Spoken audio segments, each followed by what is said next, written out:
শোনো মামা, হরে কৃষ্ণ দিদন স্নান করতে গেছে, স্নান করে আসুক, তারপরে তুমি ছাদে যাবা ফুল পাড়তে। হ্যাঁ, ছাদে যাবা ফুল পাড়তে। আর কি করবা তুমি?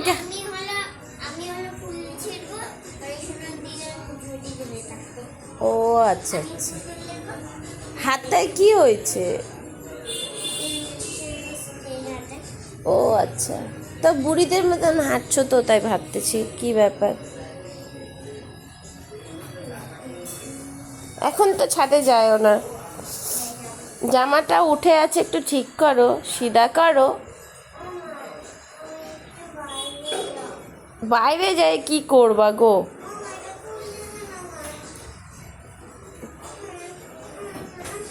খোলো খোলো, এইভাবে করো, খুলে যাবে তো। আহ, হাতটা ঠিক হচ্ছে দেখি, হাতটা উঠাতে পারছো? এদিকে আসো দেখি। আবার আগে আগে এখন যায়ও না।